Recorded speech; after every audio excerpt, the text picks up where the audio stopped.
What we see is not always the truth. നമ്മൾ കാണുന്നത് എപ്പോഴും സത്യമല്ല.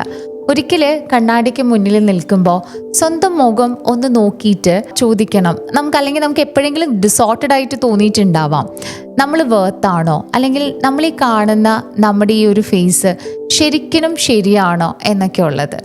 കാരണം ഒരു കണ്ണാടി പൊട്ടിയാൽ എന്താകും? അതിൽ കാണുന്ന പ്രതിബിംബം എത്ര മനോഹരമായാലും അത് പൊട്ടിയതുപോലെ ഇരിക്കും അല്ലേ?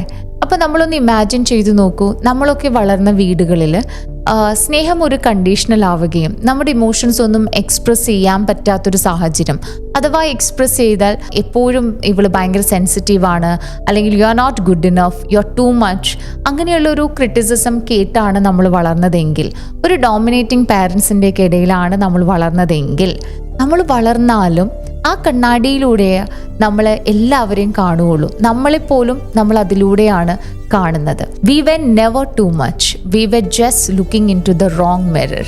സൈക്കോളജിയിൽ ഇതിന് പ്രൊജക്ഷൻ എന്ന് പറയാറുണ്ട്. ഒരുപാട് തവണ ആളുകൾ അവരുടെ അൺറിസോൾവ്ഡ് ആയിട്ടുള്ള വേദനകൾ നമ്മളിലേക്ക് പ്രൊജക്റ്റ് ചെയ്യുന്നു അവരറിയാതെ.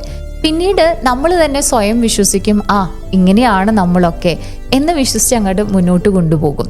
ഹീലിംഗ് ആരംഭിക്കുന്നത് ഇപ്പോഴാണ്. നമ്മൾക്ക് എന്താണ് തകരാറ് എന്ന് ചോദിക്കുന്നതിന് പകരം ഇപ്പോൾ ഞാൻ കാണുന്നത് ആരുടെ റിഫ്ലക്ഷനാണ്, whose reflection am I seeing right now എന്ന് ചോദിക്കുമ്പോൾ നമ്മുടെ സെൽഫ് വർത്ത് നമുക്ക് മനസ്സിലാക്കാനായിട്ട് സാധിക്കും. സെൽഫ് വർത്ത് എന്ന് പറയുന്നത് പുറത്തു നിന്ന് കിട്ടേണ്ട ഒന്നല്ല.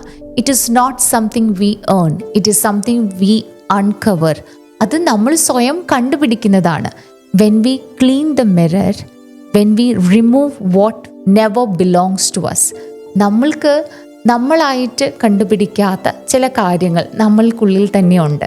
അതൊക്കെ റിമൂവ് ചെയ്ത് നമ്മുടെ മിറർ ക്ലീൻ ചെയ്യുമ്പോൾ നമ്മുടെ സെൽഫ് വർത്ത് നമുക്ക് തിരിച്ചറിയാനായിട്ട് സാധിക്കും.